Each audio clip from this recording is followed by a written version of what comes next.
രേണു സുധിയുടെ വലിയൊരു ഉഡായിപ്പ്. അതായത് ഇന്നലെ രേണു കിച്ചുവിന് മറുപടിയുമായി രംഗത്ത് വന്നിട്ടുണ്ട്. ഒരു സ്ക്രീൻഷോട്ട്. കിച്ചു ആണ് എനിക്ക് മെസ്സേജ് അയച്ചത്, എന്നോട് പണം ചോദിച്ചു, അതിനുശേഷം സബ്സ്ക്രിപ്ഷൻ വീഡിയോ ഇട് എന്ന് കിച്ചു എന്നോട് പറഞ്ഞു എന്ന് പറഞ്ഞാണ് രേണു രംഗത്ത് വന്നത്. എന്നാൽ അത് കിച്ചുവിന്റെ ചാറ്റല്ല, രേണു സുധി തന്നെ തയ്യാറാക്കിയ ചാറ്റ് എന്ന് ഞാൻ തെളിയിച്ചു തരാം. ഈ വീഡിയോ ഒരു 5 മിനിറ്റ് കുത്തിരുന്ന് കണ്ടാൽ മതി. രേണു എന്ന പിശാച്ച് കാണിക്കുന്ന എല്ലാ വൃത്തികേടും നിങ്ങൾക്ക് അറിയാൻ പറ്റും. അതിനു മുമ്പ് ഒരു കാര്യം പറയാം. ഞാൻ ഇന്ന് രേണുവിനെ നല്ലോണം തെറി വിളിക്കും. അതുകൊണ്ട് എല്ലാവരും ഒന്ന് ഹെഡ്സെറ്റ് വെക്കണം. നിങ്ങളെല്ലാവരും പറയും ക്യാൻസർ രോഗിയല്ലേ, ക്യാൻസർ രോഗിയല്ലേ. ഒരു കാര്യം പറയാം പൊന്നു മനുഷ്യന്മാരെ, ഇത് ഞാൻ രേണുവിന് ക്യാൻസർ ആണെന്ന് പറഞ്ഞിട്ട് അവൾക്ക് സപ്പോർട്ട് ചെയ്തിട്ട വീഡിയോ ആണ്. അതായത് നിങ്ങൾ പറയും ഔത്തു എന്ത് ഡബിൾ ഡാഡി, ഡബിൾ ഡാഡി. അതായത് തെറ്റ് കാണിക്കുമ്പോൾ തെറ്റ് എന്ന് പറയും, ശരി കാണിക്കുമ്പോൾ ശരി എന്ന് പറയും. ഇപ്പോ ആ പിശാച്ച് കാണിക്കുന്നത് വലിയൊരു തെറ്റാണ്. ഈ ലോകത്ത് തന്നെ ക്യാൻസർ രോഗികൾ ഇങ്ങനെയുള്ള ഉഡായിപ്പ് നമ്മുടെ ഇന്ത്യ രാജ്യത്തിൽ നിന്നല്ല ലോകത്ത് തന്നെ ചെയ്തിട്ടില്ല. എൻ്റെ പൊന്നു മനുഷ്യന്മാരെ, വിഷയത്തിലേക്ക് അടക്കാം. വീഡിയോ ഫുള്ളായിട്ട് കണ്ടാൽ മാത്രമേ ആ വൃത്തികെട്ട ജന്തു കാണിച്ച വൃത്തികേട് നിങ്ങൾക്ക് അറിയാൻ പറ്റും. നമുക്കാദ്യം ഇന്നലെ രാത്രി കിച്ചു രേണുവിനെതിരെ ഇട്ട വീഡിയോ കാണാം. അതിനുശേഷം രേണു സുധി മറുപടി കൊടുക്കുന്നുണ്ട്. അവിടെയാണ് രേണു എന്ന വൃത്തികെട്ട ജന്തുവിന് ഒരു വലിയൊരു മിസ്റ്റേക്ക് സംഭവിക്കുന്നത്. ആ മിസ്റ്റേക്ക് എന്നത് ഞാൻ പറഞ്ഞുതരാം, നമുക്കൊന്ന് കേട്ടു നോക്കാം. പറയുന്ന അമ്മയുടെ വില എനിക്ക് കിട്ടിയിട്ടില്ല ബ്രോ. എൻ്റെ 2ാമത്തെ വയസ്സിൽ എൻ്റെ സ്വന്തം അമ്മ എന്നെ ഇട്ടിട്ട് പോയതാണ്. പിന്നെ അതിൻ്റെ ഇടയ്ക്ക് ഞാൻ ലൈഫ് സ്റ്റോറിയിൽ കുറേ കാര്യങ്ങളും പറഞ്ഞിട്ടുണ്ട്. പിന്നെ ഇപ്പോൾ ഉള്ള അമ്മ സാധനം ഞാൻ കാണിച്ചു തരാത്ത.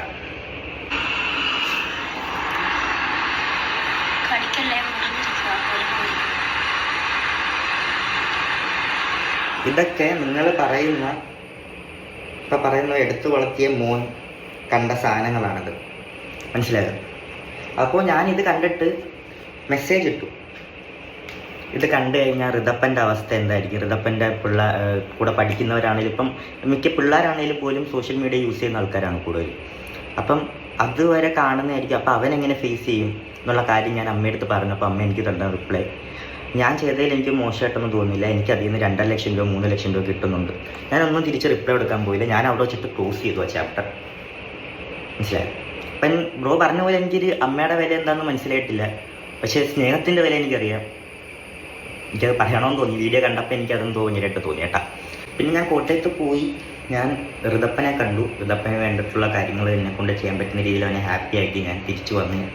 അമ്മേനെ കാണാൻ പറ്റിയില്ല. അമ്മേനെ കാണാൻ ഇപ്പോൾ പറ്റില്ല, ആശുപത്രി എന്നുള്ള രീതി പറഞ്ഞു. ആശുപത്രി പോയാലും കാണാൻ പറ്റത്തില്ല എന്ന് പറഞ്ഞു. എന്തായാലും അമ്മയുടെ അസുഖം എന്തായാലും മാറട്ടെ, പ്രാർത്ഥിക്കാം. അതേ എന്നെ കൊണ്ടും പറ്റത്തുള്ളൂ, നിങ്ങളെ കൊണ്ടും പറ്റത്തുള്ളൂ. അത് ഞാൻ ചെയ്യുന്നു. ഓക്കെ പൊന്നു മനുഷ്യന്മാരെ, ഇനിയാണ് നമ്മുടെ കളി. രേണു എന്ന വൃത്തികെട്ട ജന്തു അവൾ തന്നെ ഉണ്ടാക്കിയ ഒരു സ്ക്രീൻഷോട്ടിന്റെ വലിയൊരു തെളിവാണ് നിങ്ങൾ ഈ കാണുന്നത്. അതായത് രേണു പറഞ്ഞത്, ഞാൻ സബ്സ്ക്രിപ്ഷൻ വീഡിയോ ഇടുന്ന ആ ഒരു സമയത്ത് കിച്ചുവിന് മെസ്സേജ് അയച്ചു എന്ന് പറഞ്ഞിട്ടാണ് ഈ ഒരു സ്ക്രീൻഷോട്ട് പുറത്തിട്ടത്. എന്നാൽ നിങ്ങൾ ഇവിടെ നോക്കണം, കിച്ചുവിന് രേണു സുധി മെസ്സേജ് അയക്കുന്ന ഒരു സമയം രാത്രി, അതായത് 12:20 ശ്രദ്ധിച്ച് കേൾക്കണേ. അതായത് രാത്രി 12:20 കിച്ചുവിനോട് രേണു സുധി പറഞ്ഞു, കിച്ചു ഞാൻ സബ്സ്ക്രിപ്ഷൻ തുടങ്ങിയെന്ന്. ഓക്കെ, കിച്ചു അതേ 12:20 രേണു സുധിക്ക് മറുപടി കൊടുക്കുകയാണ് ഹായ് എന്ന് പറഞ്ഞ്. പൊന്നു മനുഷ്യന്മാരെ, അതിനുശേഷം സമയം 1 സെക്കൻഡ് പോലും അങ്ങോട്ടും ഇങ്ങോട്ടും പോയിട്ടില്ല. അതേ 12:20 രേണു സുധി കിച്ചുവിനോട് പറയുകയാണ്, കിച്ചു എനിക്ക് 500 സബ് കഴിഞ്ഞു എന്ന്. അതായത് ഒരു കാര്യം പറയട്ടെ, ഈ പറയുന്ന രേണു 12:20 സബ് തുടങ്ങിയത്, 12:20 തന്നെ 500 സബ്ബായി കഴിഞ്ഞു. ഓക്കെ, അതിനുശേഷം കിച്ചു ഗുഡ് കൊടുക്കുകയാണ്. പൊന്നു മനുഷ്യന്മാരെ, എന്താണിത്? 1 മിനിറ്റ് പോലും ആയിട്ടില്ല. അതേ 12:20 രേണു സുധി പറയുകയാണ്, കിച്ചു എനിക്ക് 600 സബ്ബായി എന്ന്. അതേ നിങ്ങളവിടെ ശ്രദ്ധിക്കേണ്ടത് എല്ലാം 12:20 പൊന്നു മനുഷ്യന്മാരെ. ഇപ്പോൾ ഇരിക്കട്ടെ, രേണു സുധി അതായത് സബ് തുടങ്ങിയ ആ ഒരു സമയത്ത് 500 സബ്ബായി എന്ന് വെക്കാം നമുക്ക്. പിന്നെ 600 സബ്ബായി എന്ന് രേണുവിന് അറിയണമെങ്കിൽ രേണു സുധി ഒന്നെങ്കിൽ ഇൻസ്റ്റഗ്രാം ഒന്ന് ഓപ്പൺ ചെയ്തിട്ട് റീഫ്രഷ് ചെയ്യണം. എന്തായാലും ഒരു 30 സെക്കൻഡെങ്കിലും 1 മിനിറ്റെങ്കിലും എടുക്കത്തില്ലേ? എന്തില്ലെങ്കിലും പേയ്മെന്റ് ആക്കുമ്പോൾ, അതായത് ഈ സബ്സ്ക്രിപ്ഷൻ 100 പേര് എടുക്കുമ്പോൾ അവർ ഫോൺ പേയിൽ പേയ്മെന്റ് അയക്കണം. ആ ഒരു പേയ്മെന്റ് അയക്കണം. 100 പേര് അയക്കണമെങ്കിൽ മിനിമം 600 പേര് അയക്കണമെങ്കിൽ മിനിമം ഒരു 2 മിനിറ്റെങ്കിലും എടുക്കത്തില്ലേ? ഇവിടെ നിങ്ങൾ നോക്കേണ്ട അത്ഭുതകരമായ ഒരു ചാറ്റാണ്. അതായത് 12:20 തന്നെ രേണു സബ് തുടങ്ങുന്നു. 12:20 തന്നെ രേണുവിന് 500 സബ്ബാവുന്നു. 12:20 തന്നെ രേണുവിന് അത് 600 സബ്ബാവുന്നു. 12:20 തന്നെ കിച്ചു സബ് എടുത്ത 150 രൂപ ചോദിക്കുന്നു. 12:20 തന്നെ കിച്ചുവിന് പൈസ അയച്ചു കൊടുക്കുന്നു. എന്തൊരു അത്ഭുതമാണല്ലേ. നമുക്കിപ്പോൾ ആരോട് എന്തെങ്കിലും ഒരു പേയ്മെന്റ് അയക്കണമെങ്കിൽ നമുക്ക് മിനിമം 2 മിനിറ്റ് വേണ്ടേ. രേണുവിന് അതൊന്നും ഇല്ല ഇവിടെ. അതായത് 500 സബ്ബും 600 സബ്ബും പൈസ അയക്കലും എല്ലാം അങ്ങ് ഒരു സെക്കൻഡിൽ. എന്തോ ഒരു അത്ഭുത സ്ത്രീയല്ലേ പൊന്നു മനുഷ്യന്മാരെ. ഈ ഒരു സ്ക്രീൻഷോട്ടിൽ നിന്ന് ബോധമുള്ള പ്രേക്ഷകർക്ക് രേണു എന്ന വൃത്തികെട്ട സ്ത്രീ വലിയൊരു ഉഡായിപ്പ് കാണിക്കുന്നു എന്ന് മനസ്സിലായിട്ടുണ്ടാവും. ഇനി രേണുവിന് ഞാൻ ചുട്ട മറുപടി കൊടുക്കാം. അവൾ കിച്ചുവിനെ എന്തൊക്കെയോ പറയുന്നുണ്ട്, അത് സൈഡിൽ വെച്ചിട്ട് അവൾക്ക് മർമ്മമായ മറുപടി കൊടുക്കാം. എല്ലാവരും ഒന്ന് ഹെഡ്സെറ്റ് വെക്കണം. അതിനു മുമ്പ് ഒരു കാര്യം പറയാം, ഞാൻ രേണുവിനെ സപ്പോർട്ടറായിരുന്നു. ഓക്കെ, രേണു സുധി നല്ലത്, അവളെ ഒന്ന് വെറുതെ വിടൂ, അവൾക്ക് ക്യാൻസർ ആണെന്ന് പറഞ്ഞ് വീഡിയോ ഇട്ട ഒരാളാണ്. പക്ഷേ ഇവര് ഈ ഒരു ഉഡായിപ്പ് കാണിച്ചപ്പോൾ എൻ്റെതെല്ലാം പോയി. ക്യാൻസർ രോഗികൾ ഇഷ്ടം പോലെയുണ്ട്. ഒരു കാര്യം പറയാം, ഇന്നവരെ ലോകത്ത് ഒരു ക്യാൻസർ രോഗിയും ഇവളെപ്പോലെ ഇങ്ങനെ വൃത്തികേട് ചെയ്തിട്ടുണ്ടാവില്ല എൻ്റെ പൊന്നു മനുഷ്യന്മാരെ. ഓക്കെ, നമുക്ക് രേണു എന്ന വൃത്തികെട്ട ജന്തുവിനുള്ള മറുപടി കൊടുക്കാം. അതിനു മുമ്പ് ഇത് ഇഷ്ടപ്പെട്ടവർ ഇപ്പൊ തന്നെ ചാനൽ ഒന്ന് സബ്സ്ക്രൈബ് ചെയ്യണം, ഒന്ന് ലൈക്ക് ചെയ്യണം. ഓക്കെ, നമുക്കൊന്ന് കണ്ടു നോക്കാം. നിങ്ങൾ ചാറ്റ് കാണും. കിച്ചു സാൻ ഫുള്ള് കാണാവോ ചാറ്റ്? ഇതാണ് എന്റെ ചാറ്റ് കാണിച്ചുകൊണ്ടാണ് ഞാനിത് പുറത്ത് വിട്ടത് കേട്ടോ, അല്ലെങ്കിൽ ഞാൻ ഒരിക്കലും വിടത്തില്ലായിരുന്നു മോനെ. വേണ്ടേ കിച്ചു ഞാൻ തമ്മിലുള്ള ചാറ്റാണ്, സബ്സ്ക്രിപ്ഷന്റെ കാര്യമാണ്. എല്ലാം കണ്ടു, നീ തന്നെ ക്രിയേറ്റ് ചെയ്ത് എന്റെ പൊന്നു രേണുവേ. എനിക്ക് പേഴ്സണലി നല്ല വേദനയുണ്ട്, നിനക്ക് ക്യാൻസർ ആണ്. എന്നാലും ഈ ഒരു വിഷയം, കാരണം കിച്ചു എന്നൊരു പയ്യനാണ്, എൻ്റെ വയസ്സ് പോലും കിച്ചുവിനായിട്ടില്ല. എനിക്ക് 10-23 വയസ്സ്, അവൻ പയ്യനാണ്, അവന് ലൈഫ് ഉണ്ട്. അവൻ്റെ ലൈഫ് വെച്ചിട്ടാണ് നീ കളിക്കുന്നത്. ഇത് നിന്റെ അവസാനത്തെ കളിയാണ്. എല്ലാം 12:20 എന്ത് വല്ല ഇതാണോ? ബാക്കിയും കൂടി കേട്ട് നോക്കാം. നിങ്ങൾ ചാറ്റ് കാണും. കിച്ചു സാൻ ഫുള്ള് കാണാവോ ചാറ്റ്? ഇതാണ് എന്റെ ചാറ്റ് കാണിച്ചുകൊണ്ടാണ് ഞാനിത് പുറത്ത് വിട്ടത് കേട്ടോ, അല്ലെങ്കിൽ ഞാൻ ഒരിക്കലും വിടത്തില്ലായിരുന്നു മോനെ. വേണ്ടേ കിച്ചു ഞാൻ തമ്മിലുള്ള ചാറ്റാണ്, സബ്സ്ക്രിപ്ഷന്റെ കാര്യമാണ്. അപ്പൊ എന്റെ പൊന്നു കുഞ്ഞ് മോനെ കിച്ചു, നീ സമ്മതിച്ചുകൊണ്ടാണ് അമ്മ ഇത് ചെയ്തത്. പിന്നെ മോൻ ഗുഡെന്ന് പറഞ്ഞുകൊണ്ടാണ്. മോൻ അന്ന് എന്നോട് പറയാനേ അമ്മേ അത് വേണ്ട കേട്ടോ എന്ന് പറയാനും അമ്മ ഇത് ചെയ്യത്തില്ലായിരുന്നു മോനെ. മോൻ ഗുഡ് നന്നായെന്ന് പറഞ്ഞുകൊണ്ട് മാത്രമാണ് ഞാനത് ചെയ്തത്. തുടങ്ങി അന്നാണെന്ന് നിങ്ങൾ ഓർത്തോണം. എന്റെ തുടങ്ങി അന്ന് 500 സബ് കഴിഞ്ഞു കേട്ടോ. അപ്പൊ കിച്ചു എന്താ എന്നോട് പറഞ്ഞ മറുപടി? നിങ്ങൾ മേലെ ഇത് ചെയ്യരുതെന്നല്ല പറഞ്ഞത്, നിങ്ങൾ ഇനി ഇത് ഒരിക്കലും ചെയ്യരുതെന്ന് കിച്ചു അന്ന് എന്നോട് പറയുമായിരുന്നെങ്കിൽ മോനെ കിച്ചു അമ്മ സബ്സ്ക്രിപ്ഷൻ തുടങ്ങത്തില്ലായിരുന്നു. പക്ഷെ മോൻ എന്നാ പറഞ്ഞെന്നറിയോ? മോനെ കിച്ചു നീ ഗുഡ്ഡുന്ന് പറഞ്ഞത് കൊണ്ടാണ് മോനെ കിച്ചു ഞാൻ സബ്ബ് തുടങ്ങിയത്. എടി നാണമില്ലേടി, നീ തന്നെ ഉണ്ടാക്കിയ സ്ക്രീൻഷോട്ടിൽ നീ തന്നെ ഇങ്ങനെ പറയാൻ. എടി നീ തെറ്റ് ചെയ്തു, നീ അതിന് മറുപടി കൊടുക്കാതിരിക്കണം. എനിക്കൊരു തെറ്റ് പറ്റി, ജനങ്ങൾ ഇപ്പൊ നിന്നെ സപ്പോർട്ട് ചെയ്തുകൊണ്ടിരിക്കുന്നു രേണുവേ. നിന്റെ ഈ ഉഡായിപ്പ് പൊന്നു മനുഷ്യന്മാരെ, ഞാൻ എൻ്റെ ദൈവത്തെ സത്യം പിടിച്ച് ഞാൻ പറയാം, അതായത് ഞാൻ വിശ്വസിക്കുന്ന ദൈവത്തെ സത്യം പിടിച്ച് ഞാൻ പറയാം. രേണു സുധി ഈ വീഡിയോ അപ്ലോഡ് ചെയ്തപ്പോൾ രേണുവിനെ സപ്പോർട്ടായി വീഡിയോ ഇടാൻ വന്ന ഒരാളാണ് ഞാൻ.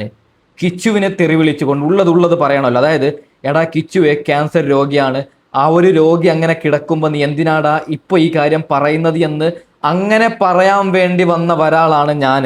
ആ ഒരു സ്ക്രീൻഷോട്ട് കണ്ടപ്പോൾ എനിക്ക് സത്യം പറഞ്ഞാൽ നല്ലൊരു വേദനിച്ചു. രേണുവിനോടുള്ള എല്ലാം അങ്ങില്ലാതായിപ്പോയി. ഓക്കെ അല്ലേ? നിങ്ങൾക്കും അങ്ങനെ തോന്നത്തില്ലേ? അവർ തന്നെ ക്രിയേറ്റ് അത് ഞാൻ ഇപ്പൊ ഈ കാണിച്ച തെളിവ് ഇതിനേക്കാളും വലിയ തെളിവ് എന്ത്? ഓക്കെ, ബാക്കിയും കൂടി കേട്ട് നോക്കാം. അതിനുശേഷം ഞാൻ പറഞ്ഞ 600 കഴിഞ്ഞു, 150 രൂപയാണ്. അപ്പൊ കിച്ചു പറയാ 150. നിങ്ങൾ കണ്ടോ? എന്നെ വെറുതെ വിട് കിച്ചു എന്നെ വെറുതെ വിട്. പിന്നെ നമുക്ക് രണ്ടുപേർക്കും അറിയുന്ന പല കാര്യങ്ങളുണ്ട് അല്ലെ കിച്ചു? ഫ്യൂച്ചർ വരെ ബാധിക്കുന്ന കാര്യങ്ങളുണ്ട്. എടി രേണുവേ, നീ കിച്ചുവിനെ കുറിച്ചിട്ട് എന്തോ പറയാൻ ഉദ്ദേശിക്കുന്നതെന്ന് എനിക്ക് മനസ്സിലാവുന്നുണ്ട്. ഞാൻ അതൊന്നും പറയുന്നില്ല. പക്ഷേ ഇല്ലാത്ത കാര്യം നീ പറഞ്ഞാൽ ഞങ്ങൾ മനുഷ്യന്മാർ അത് വിശ്വസിക്കണമെന്നായിരുന്നോ? രേണുവേ, നീ ഫേക്ക് സ്ക്രീൻഷോട്ട് കൊണ്ടുവന്നിട്ടില്ലായിരുന്നെങ്കിൽ ഒരു പക്ഷേ നിന്നെ ഞങ്ങൾ വിശ്വസിക്കുമായിരുന്നു. ഇനി നീ എന്ത് മണ്ണാങ്കട്ട കൊണ്ടുവന്നാലും രേണുവേ, നിന്നെ ഒരിക്കലും ഞങ്ങൾ വിശ്വസിക്കത്തില്ല. ഓക്കെ, ബാക്കിയും കൂടി കേട്ട് നോക്കാം. സോ അതെന്നെ കൊണ്ട് പറയിപ്പിക്കരുത് കിച്ചു. എന്റെ കുഞ്ഞ് നിന്നെ ചേട്ടനായിട്ട് കണ്ടുപോയി, ഇനി എന്നെ കൊണ്ടൊന്നും പറയിപ്പിക്കരുത് കിച്ചു. നീ പറയടി, നീ ധൈര്യം ഉണ്ടെങ്കിൽ പറയേ കിച്ചു അങ്ങനെ ചെയ്തു ഇങ്ങനെ ചെയ്തു എന്ന്. ബാക്കിയും കൂടി കേട്ട് നോക്കാം. ഞാൻ ക്യാൻസർ വന്നിനി ഞാൻ മരിച്ചാ പോലും എനിക്ക് നീ ഒന്നും ചെയ്യണ്ട. എന്റെ ഋതപ്പൻ, എന്റെ കുഞ്ഞ്, ഞാൻ പ്രസവിച്ച എന്റെ ഒരേ ഒരു കുഞ്ഞ്, നിന്നെ ഞാൻ ആ ഋതപ്പനേക്കാൾ കൂടുതൽ ഞാൻ സ്നേഹിച്ചു. നിന്നെ ഞാൻ ഋതപ്പനേക്കാൾ കൂടുതൽ ഞാൻ നിനക്ക് എന്റെ സബ്സ്ക്രിപ്ഷൻ കിട്ടിയ പൈസ വരെ ഞാൻ നിനക്ക് തന്നു. ഒരുപാട് പൈസകൾ ഞാൻ ഉറക്കമൊളിച്ച്, ഞാൻ ആൽബങ്ങൾ ചെയ്തത്, ഞാൻ ഉറക്കമൊളിച്ച് ഗൾഫിൽ പോയി പ്രൊമോഷൻ ചെയ്തത് എല്ലാം ഞാൻ നിനക്ക് അതിൽ നിന്ന് ഒരു ഓഹരി ഞാൻ നിനക്ക് തന്നിട്ടുണ്ട്. നീ അതെല്ലാം വാങ്ങിച്ചിട്ടുണ്ട്. ആ ചാറ്റുകളെല്ലാം എന്റെ കയ്യിലുണ്ട്. പക്ഷെ ഞാൻ അതൊക്കെ കാണിക്കത്തില്ല കിച്ചു. നീ അല്ല ഞാൻ. നിന്റെ അമ്മ സ്വന്തം പെറ്റതള്ള നിന്നെ ഇട്ടിട്ട് പോയതൊട്ടുള്ള 1.5 വയസ്സുള്ള ഒട്ട കഥകൾ വരെ എന്നോട് നീ പറഞ്ഞു വെച്ചു. എടി രേണുവേ, നീ പുറത്ത് കൊണ്ടുപോവാ. അതായത് ഞാൻ ഇപ്പൊ ഒന്നും കൊണ്ടുവരുന്നില്ല എന്നാണ് പറഞ്ഞത്. അതായത് മറ്റേ ഫേക്ക് ആയിട്ടുള്ള സ്ക്രീൻഷോട്ട് റെഡിയാക്കണമെങ്കിൽ ഇത്ര പാടുണ്ട്. ബുദ്ധി എന്ന് പറയുന്ന സാധനം എങ്ങനെയൊന്നും ഇല്ല. ഓക്കെ, ഒരു ഫേക്ക് സ്ക്രീൻഷോട്ട് എങ്ങനെ ഉണ്ടാക്കണമെന്ന് ഈ വൃത്തികെട്ടവൾക്ക് അറിയത്തില്ലേ? അല്ല, കള്ളം പറയുമ്പോൾ മനുഷ്യന്മാർ വിശ്വസിക്കുന്ന പോലത്തെ ഒരു കള്ളെങ്കിലും പറയണ്ടേ? എങ്ങനെയും കള്ളം പറയുന്നുണ്ട്. ഞങ്ങളെപ്പോലുള്ളവർ ഇവിടെ ഇരുന്നത് നിന്നെപ്പോലുള്ളവർ കള്ളം പറയുമ്പോൾ പൊളിച്ച് കയ്യിൽ തരാനാണ്. ഓക്കെ, ബാക്കിയും കൂടി കേട്ട് നോക്കാം. കൊല്ലത്തെ വീട്ടിൽ വെച്ച് നീ അനുഭവിച്ച, ചെറുപ്പത്തിൽ അനുഭവിച്ച കാര്യങ്ങൾ വരെ നീ എന്നോട് പറഞ്ഞിട്ടുണ്ട്. രാഹുൽ ദാസിനെ പറ്റി, എന്നെ പറ്റി പറയുന്നല്ലോ സബ്സ്ക്രിപ്ഷൻ. ഞാൻ സബ്സ്ക്രിപ്ഷൻ അല്ലേ തുടങ്ങിയുള്ളൂ നിയമപരമായിട്ട്. നിയമവിരുദ്ധമായിട്ട് ഞാനൊന്നും ചെയ്തിട്ടില്ലല്ലോ. കിച്ചു, നീ ഇപ്പോഴല്ലേ 1 വർഷമായിട്ടല്ലേ നീ ഇപ്പം സ്വന്തം കാര്യം നിൽക്കാൻ തുടങ്ങിയ കാര്യങ്ങളൊക്കെ. ഇതിനു മുന്നേ ഒരു രാഹുൽ ദാസ് ഉണ്ടായിരുന്നു. ചിങ്ങവനം ഭാഗം, കൊല്ലാട് ഭാഗം, അതുപോലെ ഈ പൊങ്ങന്താനം, ഈ Thrikkodithanam police Vakathanam police station തിരക്കി നോക്ക് രാഹുൽദാസിനെ പറ്റി. അറിയാനുള്ളവരോടാണ് ഞാൻ പറയുന്നത്. എന്താടി ഭീഷണിയാണ് രേണുവേ? ഈ വീഡിയോ കാണുന്ന പൊന്നു പ്രേക്ഷകരോട് ഒരു കാര്യം പറയുകയാണ്. രേണു ഏത് ഹോസ്പിറ്റലിലാണെന്ന് എനിക്ക് പേഴ്സണലി അറിയത്തില്ല. ആ ഹോസ്പിറ്റലിലേക്ക് ഒന്ന് നമ്മൾ ആരെങ്കിലും പോയിട്ട് ഈ രോഗമുള്ളതാണോ എന്ന് സംശയമുണ്ട്. ഓക്കെ, പക്കാ ഫ്രോഡാണ് രേണുവേ. നീ ആ ഒരു സ്ക്രീൻഷോട്ടിനെ കുറിച്ചിട്ട് നീ വിശദീകരിക്കണം രേണുവേ. അത് എങ്ങനെയാണ് ഒരേ സമയത്ത്, അതായത് സബ്സ്ക്രിപ്ഷൻ തുടങ്ങിയതും 20 സെക്കൻഡിൽ, 500 സബ്ബായതും 20 സെക്കൻഡിൽ, അതിനുശേഷം 600 സബ്ബായതും 20 സെക്കൻഡിൽ, കിച്ചു പൈസ ചോദിച്ചതും 20 സെക്കൻഡിൽ, ഇതൊക്കെ എല്ലാം ഒരുമിച്ച് പൊന്നു മനുഷ്യന്മാരെ. ഒരാള്, ഞാൻ വീണ്ടും പറയുന്നതല്ല, ഈ ഒരു കോണ്ടന്റ് ചെയ്യുമ്പോൾ പറയണം. ഒരാൾ ഒരു സബ്സ്ക്രിപ്ഷൻ എടുക്കുന്നുണ്ടെങ്കിൽ പേയ്മെന്റ് അടിക്കാൻ മിനിമം 1 മിനിറ്റെങ്കിലും വേണ്ടി വരുന്നുണ്ട്. ഇത് തുടങ്ങിയപ്പോൾ തന്നെ 500 ആവുന്നു, 600 ആവുന്നു. 1 മിനിറ്റ് പോലും. എന്തൊരു ഉടായിപ്പല്ലേ. ഒരു ഫേക്ക് സ്ക്രീൻഷോട്ട് ഉണ്ടാക്കുമ്പോൾ സെറ്റിംഗ്സിൽ പോയിട്ട് സമയം മാറ്റിട്ട് ഉണ്ടാക്കണം. പഠിക്ക്. ഓക്കെ, ബാക്കിയും കൂടി കേട്ട് നോക്കാം. എന്നെ കുറ്റപ്പെടുത്തുന്നവരെ, എന്തായാലും രേണുസുതി അങ്ങനെ ഒരു നിയമവിരുദ്ധമായിട്ടൊന്നും ഞാൻ ചെയ്തിട്ടില്ല. ഇതിനകത്തൊന്നും എഴുന്നേറ്റ് വന്നേ പറ്റത്തുള്ളൂ എന്റെ ഋതപ്പന് വേണ്ടിയിട്ട്. നിനക്ക് ആ കുഞ്ഞിനോട് ഒരു തൊള്ളി സ്നേഹം ഉണ്ടായിരുന്നെങ്കിൽ, നീ ഇത്രയും വരുമാനം നിനക്ക് കിട്ടുന്നുണ്ടല്ലോ, നീ 1 രൂപയ്ക്ക് ഒരു മുട്ടായി നീ അവന് മേടിച്ചു കൊടുത്തോ? നിന്റെ അനിയനല്ലേ? എനിക്കൊന്നും വേണ്ട കിച്ചു നിന്റെ. ഞാൻ നിനക്ക് തന്നിട്ടേ ഉള്ളു പൈസ. അതിന് കണക്ക് പറഞ്ഞല്ല. 50 ഘട്ടങ്ങളിൽ പോലും ഞാരുമില്ലായിരുന്നു. ഈ അമ്മയും നീ കുറ്റം പറഞ്ഞ നിന്റെ അളിയനും ചേച്ചിയൊക്കെ ഉള്ളായിരുന്നു. ഓരോ കുറ്റത്തിന് പോലീസ് സ്റ്റേഷൻ വരെ കയറി ഇറങ്ങി ഞാനായിരുന്നു. എനിക്ക് ഒരു സ്നേഹവും എനിക്ക് തരണ്ട. എടി രേണുവേ, കിച്ചു ഋതപ്പന് എല്ലാം മേടിച്ചു കൊടുക്കുന്നുണ്ട്. ഒരു പ്രാവശ്യം ഞാനൊരു വീഡിയോ കണ്ടിനു. അതായത് ഗെയിം കളിപ്പിക്കുന്നുണ്ട്, നല്ല സ്നേഹമുണ്ട് ഋതപ്പന് കിച്ചുവിനോട്. ഇല്ലെങ്കിൽ രേണു അങ്ങ് ചത്താൽ, ഇതിപ്പോ രേണുവിന് ചാവല്ലേ, ഇപ്പൊ എനക്ക് നാളെ കേസാവും ചിലപ്പോ അവളെ ചാവാൻ പറഞ്ഞതിന്. രേണു അഥവാ ഇല്ലാതായി കഴിഞ്ഞാൽ, ഇല്ലാതാവല്ലേ ദൈവമേ, ദീർഘായുസ് കൊടുക്കണേ. ആ ഋതപ്പൻ ആരില്ലെങ്കിൽ ഞാൻ നോക്കിക്കോളാം. എന്റെ ആയുസിലുണ്ടെങ്കിൽ ആരും അവനെ മൈൻഡ് ചെയ്യാനില്ലെങ്കിൽ ഞാൻ നോക്കിക്കോളാം. ഓക്കെ, ആരും അതിന്റെ വിഷയത്തിൽ ടെൻഷൻ അടിക്കണ്ട. ബാക്കിയും കൂടി കേട്ട് നോക്കാം. എന്നെ വന്ന് കാണണ്ട, ആരുടെ വിഷമം തീർക്കാൻ എന്നെ വന്ന് കാണും. ഇന്ന് വരെ കണ്ടുമില്ല, വിളിച്ചുമില്ല, മിണ്ടിയില്ലല്ലോ. വേണ്ട, ഇനി അത് വേണ്ട. എന്നെ വെറുതെ വിട്ടേക്ക്. ഈ ഉള്ളവളെ വെറുതെ വിട്ടേക്ക്. ഞാൻ ചത്താലും എന്റെ ശവം പോലും നിങ്ങൾ ആരും വന്ന് കണ്ട് എന്നെ ഒരു റീത്ത് പോലും ആരും സമർപ്പിക്കണ്ട. എന്നെ വെറുതെ വിട്ടേക്ക്. നീയാണ് നിന്റെ രോഗം വെച്ച് നീയാണ് കളിക്കുന്നത്. എന്നെ വെറുതെ വിട് എന്ന് പറഞ്ഞിട്ട്. ഇവിടെ നീ രാക്ഷസിയാണ്. നിന്നെ പൊക്കി പറയാനാണ് മോളെ ഞാൻ വന്നത്. കിച്ചുവെ, എന്തിനാണ് രേണു എന്ന ഒരാൾ ക്യാൻസർ പിടിക്കുമ്പോൾ നീ ഇപ്പോ ആ സബ്സ്ക്രിപ്ഷൻ വിഷയം എന്തിന് തുടങ്ങി വെക്കുന്നു, എന്തിന് ആ വിഷയം വീണ്ടും എടുത്തിടുന്നു എന്ന് കിച്ചുവിനോട് ചോദിക്കാൻ വന്ന ആളാണടി ഞാന്. നിന്റെ ഉടായിപ്പ് സ്ക്രീൻഷോട്ട് കണ്ടപ്പോഴാണ് എന്റെ മനസ്സ് മാറിയത്. നീ ബാക്കിയും കൂടി കേട്ട് നോക്കാം. എന്നെ വെറുതെ വിട്ടേക്ക്. എന്റെ കൊച്ചിന് വേണ്ടിട്ട് എന്നെ വെറുതെ വിട്ടേക്ക്. ഹലോ, നമസ്കാരം. Welcome back to my YouTube channel. രേണുസുതിയാണ്. ഇങ്ങനെ ഒരു വീഡിയോ ഞാൻ എടുക്കണ്ട എന്ന് ഓർത്തിരിക്കുമായിരുന്നു. അതായത് ഞാനിപ്പം വയ്യാണ്ട് കിടക്കുമായിരുന്നു. അപ്പോഴാണ് എൻ്റെ വീട്ടുകാർ തന്നെ എൻ്റെ ഒരു വീഡിയോ ശ്രദ്ധയിൽപ്പെടുത്തിയത്. വേറെ ആരുടെയല്ല, കിച്ചു എന്നല്ല യഥാർത്ഥ പേര്, രാഹുൽ ദാസ്. കിച്ചു എന്ന് അവൻ്റെ അച്ഛനും വീട്ടുകാരൊക്കെ ഇട്ട പേരാണ്. ഇപ്പോഴത്തെ പുതിയ വിഷയം, ഞാൻ 1 മാസമായി ക്യാൻസർ ബാധിതയായിട്ട്, അതായത് എല്ലാവരും അറിഞ്ഞിട്ട് ക്യാൻസർ ആണെന്ന് അറിഞ്ഞിട്ട് ചികിത്സ തുടങ്ങിയിട്ട് ഞാൻ കിടപ്പാണ്. നിങ്ങൾക്കറിയാം, ഞാൻ ഈ ICUലൊക്കെ ആയിരുന്നു, വന്നാൽ വയ്യാതെ കിടന്നു. 1 മാസമായിട്ട് എനിക്ക് സബ്സ്ക്രിപ്ഷനോ ഒന്നുമില്ല. നിങ്ങൾക്ക് എല്ലാവർക്കും അറിയാം. എന്നെ കുറ്റപ്പെടുത്തിയവർ പോലും അവർ ക്ഷമ ചോദിച്ചുകൊണ്ടിരിക്കുന്ന സമയം. കാരണം ക്യാൻസർ എന്ന് പറയുന്ന രോഗം അങ്ങനെയാണ്. എന്റെ പൊന്നു മനുഷ്യന്മാരെ, എന്തൊരു അഭിനയമാണല്ലേ. എന്റെ പൊന്നേ രേണുവേ, ഇത് നിനക്കൊക്കെ എങ്ങനെ സാധിക്കുന്നടേ ഇതൊക്കെ? ബാക്കിയും കൂടി കേട്ട് നോക്കാം. അപ്പം ആ സമയത്ത് ഇത്രയും നാളുമായിട്ട് മിണ്ടാതിരുന്ന കിച്ചു എന്ന രാഹുല് ഇപ്പൊ ഒരു വീഡിയോ ആയിട്ട് മുന്നോട്ട് ഇറങ്ങിയിരിക്കുന്നു. സബ്സ്ക്രിപ്ഷൻ കൊണ്ടാണ് അമ്മയെ വെറുത്തന്നോ എന്നൊക്കെ പറഞ്ഞു. ഞാനൊരു കാര്യം പറയട്ടെ, ഞാൻ എന്റെ ജീവിതത്തിൽ എന്ത് തുടങ്ങിയാലും, കിച്ചുവിനെ പരിചയപ്പെട്ടതിനെ തുടർന്ന്, എന്ത് സുചേട്ടൻ മരിച്ചതിനെ തുടർന്ന് എന്ത് തുടങ്ങിയാലും ഞാനത് കിച്ചുവിനെ അറിയിച്ചുകൊണ്ടാണ് ഞാൻ ചെയ്യുന്നത്. രേണുവിനോടൊരു കാര്യം പറയാം. രേണുവേ, നീ എത്രയോ യൂട്യൂബേഴ്സിന്റെ മനസ്സ് മാറ്റി. ഓക്കെ, ഞാൻ പേരെടുത്തിട്ട് പറയുന്നില്ല. എൻ്റെ ഏറ്റവും അടുത്ത കോണ്ടാക്ട് ഉള്ള കുറെ യൂട്യൂബേഴ്സ് ഇപ്പൊ രേണുവിന് സപ്പോർട്ടാണ്. ഞാനും ഇന്നലെ വരെ രേണുവിന് സപ്പോർട്ടായിരുന്നു. ഇവൾ പറയുന്നത് കേട്ടാൽ നമ്മൾ വീണ് പോവും. ഇവളുടെ വർത്താനം കേട്ടാൽ ഇവളൊരു പാവവും നമ്മൾ വിചാരിച്ചു പോവും, എൻ്റെ പൊന്നു മനുഷ്യന്മാരെ. പക്ഷെ ഞാൻ നേരത്തെ പറഞ്ഞ കാര്യം ഒന്നും കൂടി പറയുകയാണ്. രേണുവിനെ സപ്പോർട്ട് ചെയ്യാനാണ് ഞാൻ ഈ ഒരു സ്ക്രീൻ റെക്കോർഡ് എടുത്തതും. അതായത് രേണു സുധി ഈ ഒരു വീഡിയോ അപ്ലോഡ് ചെയ്തപ്പോൾ അത് ഡൗൺലോഡ് ചെയ്തത് രേണുവിനെ പൊക്കി പറയാനാണ്. പിന്നെ നമ്മൾ ഒരു കോണ്ടന്റ് എടുക്കുമ്പോൾ അതിനെക്കുറിച്ച് പഠിക്കണം. ഒരു വീഡിയോ ഇപ്പം ഞാനെന്നല്ല എല്ലാവരും, അതായത് ഞങ്ങൾ വ്ളോഗർമാർ ഒരു വീഡിയോ, അതിപ്പോൾ അഹാന കൃഷ്ണൻ്റെ ആകട്ടെ, ആരുടെ ആകട്ടെ, രാഹുൽ മാങ്കൂടത്തിൻ്റെ കേസാകട്ടെ, എന്ത് വിഷയമാകട്ടെ, ആ ഒരു വീഡിയോ 2 പ്രാവശ്യം ഇരുന്ന് ഞങ്ങൾ ഫുള്ളായിട്ട് കാണും. അപ്പോൾ കണ്ടതിന് ശേഷം ഇവർ വെക്കുന്ന ഈ സ്ക്രീൻഷോട്ടുകളൊക്കെ നല്ലോണം നോക്കും. അതൊക്കെ ഉള്ളതാണോ എന്ന് ഞങ്ങൾ ചിന്തിക്കും. അതിനുശേഷമാണ് വീഡിയോ അപ്ലോഡ് ചെയ്യുന്നത്. ഞാൻ കിച്ചുവിന് എങ്ങനെ മറുപടി കൊടുക്കാമെന്ന് ആലോചിച്ചു. അതായത് കിച്ചുവിന് നല്ല സപ്പോർട്ടാണ്. കിച്ചുവിന് നമ്മൾ വലിച്ചു കീറിയാൽ നമുക്ക് പണി കിട്ടുന്നുണ്ട്. അതുകൊണ്ട് കിച്ചുവിനെ, അതായത് ഞാൻ കിച്ചുവിനെ വിമർശിക്കാൻ വന്ന ഒരാളാണ്. ഉള്ളതുപോലെ പറയണല്ലോ.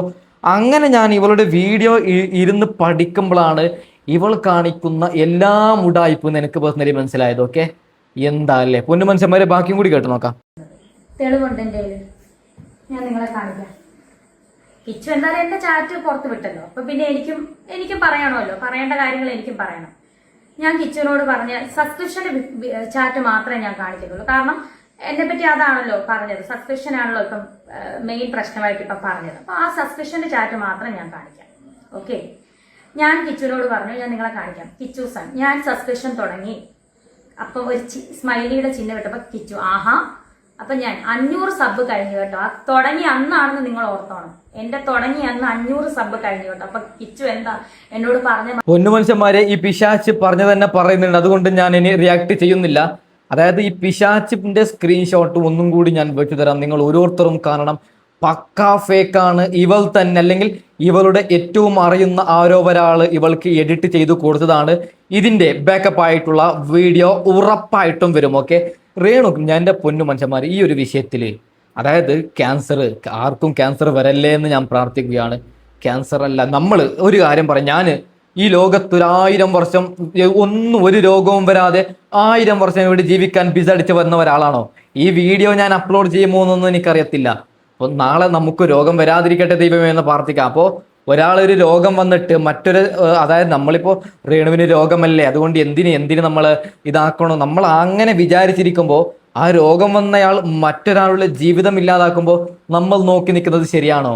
പൊന്നു മനുഷ്യന്മാരെ, ഇതിന്റെ 2ാമത്തെ വീഡിയോ ഞാൻ കഴിഞ്ഞത്ര പെട്ടെന്ന് കൊണ്ടുവരാം. ഇനിയും തെളിവുകളൊക്കെ ഇവള് എന്തായാലും മറുപടി പറയണം. മറുപടി പറയുന്നില്ലെങ്കിൽ ഇവൾ പക്ക കള്ളിയാണെന്ന് അർത്ഥം. ഓക്കെ, അപ്പോൾ തൽക്കാലം വൈൻഡപ്പ് ചെയ്യുകയാണ്. അടുത്ത വീഡിയോ വരാം. Okay, by.